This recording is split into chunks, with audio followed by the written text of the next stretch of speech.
হে everyone, good morning. সবাই কেমন আছো? আশা করি সবাই ভালো আছো এবং সুস্থ আছো। আজকে সোমবার, ঘড়িতে এখন সকাল 7:15। আমি রেডি হয়ে গেছি। একটা টপস আর একটা কী বলে স্কার্ট পরে নিয়েছি, কী বলে সেটাও ভুলে গেছি দেখো। আর মাম্মামও রেডি হয়ে গেছে, এখন সুচটা করে নিচ্ছে, এবার আমি সুচটা বেরিয়ে দেবো। তো আজকে উঠেছি, হ্যাঁ বসো, আজকে উঠেছি আমরা অনেক তাড়াতাড়ি। আমি তাড়াতাড়ি উঠেইছি, মামার জন্য একটু খাবার করলাম, টিফিন দিলাম, জলের বোতল ভরলাম। আর ও উঠেছে কিন্তু খুবই তাড়াতাড়ি, এর জন্য কিন্তু ও 7:45 কি 6:50 এর মধ্যে কিন্তু রেডি হয়ে গেছে, 7টারও আগে। শুধু বাকি রয়েছে কি বলো তো, জুতো দেখো চুলটা আসলে এখন সময় নেই, এইভাবে বেঁধেই চলে যাবো। কিন্তু এসে আবার আমার স্টুডেন্ট চলে আসবে, গুড়গুড়ি বুড়ি, পাখি বুড়ি আমার। শুধু সারাদিন ও আন্টি তুমি তোতায় যাচ্ছ, আন্টি তুমি তোতায় যাচ্ছ। চলো বন্ধুরা, এই যে চুলটাকে বেঁধে নিয়েছি।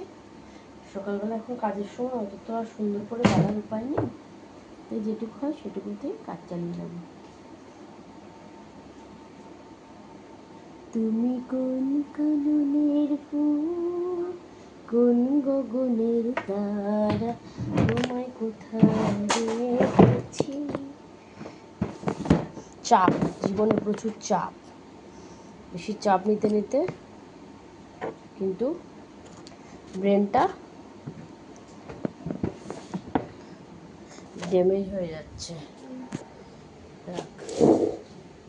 বেল্ট নিয়ে চশমা পর, বেল্টটা নিয়ে চশমাটা পর।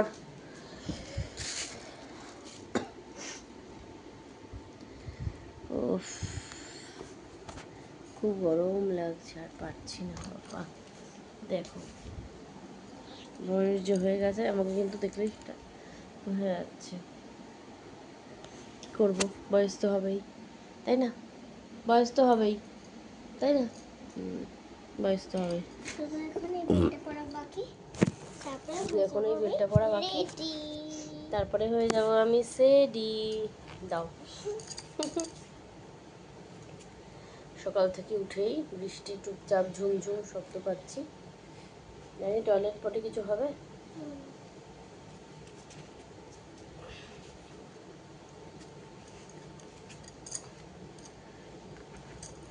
কালকে এরা তো ড্রয়িং ক্লাস থেকে এসে বিভৎস পরিমাণে গলিতে খেলা করেছে, নাচের আর ভিডিও করতে পারিনি, কারণ ফোনে একটাই তো ফোন আমার, আর ফোন থেকে তোমার গান চলছিল।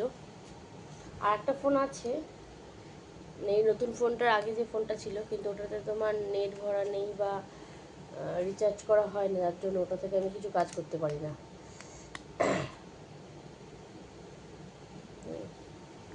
তো এই হচ্ছে কি ব্যাপার। আগে ওটাতে অ্যালার্ম দিত, এখন ওটাতে অ্যালার্মও দেওয়া হয় না, কিন্তু আজকে ফোনটাকে ফুল চার্জ করতে হবে। প্রচুর পুরনো ছবি আছে ফোনটাতে। ফোন চেঞ্জ করে করে না আমার মাম্মার সব ছবিগুলোই আমার কাছ থেকে হারিয়ে যাচ্ছে। ঠিক আছে, মাম্মার সাথে থাকলেই হবে, আমার ছবি লাগবে না। যার কাছে নেই সে ছবি নিয়ে থাকুক, আমার ছবি দরকার নেই।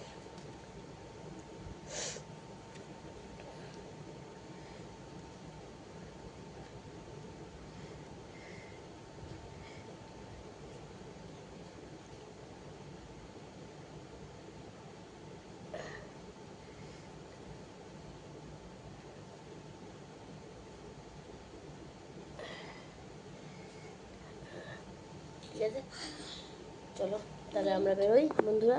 বেলটা কোথায় রাখলাম? ও পড়ানো হয়ে গেছে, ভুলে গেছি। তো চলো, টাটা।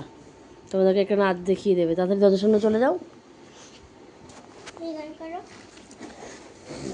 এই গানটা দেখিয়ে দেবে, করে জানো কোন গানটা? আন্টি এখন শেখাচ্ছে, যে ভুলে গেছি। লীলাবালিটা, চলো। ঘর লীলাবালি ঘর যুবতী কইন, ঘর যুবতী কইন, পিরিয়া যাই মুতরে লীলাবালি। হ্যাঁ,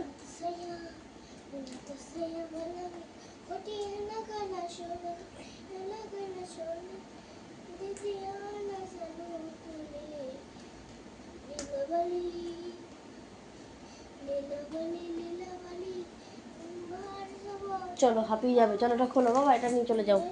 তো বন্ধুরা, স্কার্ট আর শার্ট কিন্তু দুটোই আমি আয়রন করার সময় পাইনি, বিকজ শুক্রবারে আমি কাচতে পারিনি। শনিবারে নাচের ক্লাস থেকে রাত্রেবেলা এসে তারপরে ভিজিয়েছিলাম। রবিবার গতকাল সকালে আমি কেচে দিয়েছি। কেচে টেচে যেই না বাইরে রোদে বেশ সুন্দর রোদ উঠেছে, বিভৎস ভালো রোদ উঠেছে, মেলেছি। ব্যাস তারপরেই হুড় করে বৃষ্টি তুলে এনে ওই ঘরে দিয়েছিলাম, সামনের ঘরে দড়িটা নিয়ে। তারপরে ওখান থেকে খুলে এনে আবার এই ঘরে রডের ওপর দিয়ে সারা রাত্রি শুকিয়েছি। তো এখন সকালবেলা উঠে চুল বাঁধারে, খাওয়ারে, সব কিছু করতে গিয়ে কিন্তু আমি আর স্কার্ট আর ড্রেসটা আয়রন করতে পারি না। যদিও প্রয়োজন নেই, কারণ ওয়েদার ভীষণই খারাপ। অত ফর্মালিটিসের প্রয়োজনে ঠিক যেটুকু দরকার সেটুকু করলেই হবে। কত বাচ্চা আসতে পারবে না, কত বাচ্চার শরীর খারাপ, তো সেখানে একটা স্কার্ট আয়রন করলাম না করলাম, ইটস নট ম্যাটার। চলো বন্ধুরা দিতে যাই। বাড়িতে এসে প্রচুর কাজ, যেদিকে দেখি সেদিকেই দেখি কাজ আর কাজ। ওই যে বলে মা তুমি সবসময় বলো এটা করতে হবে, ওটা আনতে হবে, এটা করতে হবে, ওটা করতে হবে, কী করবো বলো, কিছু তো উপায় নেই। আমার স্টুডেন্ট হলে আসবে স্টুডেন্ট। তো চলো বন্ধুরা, টাটা বাই। 7:20 বেজে গেছে, বেরিয়ে পড়ি। বাই।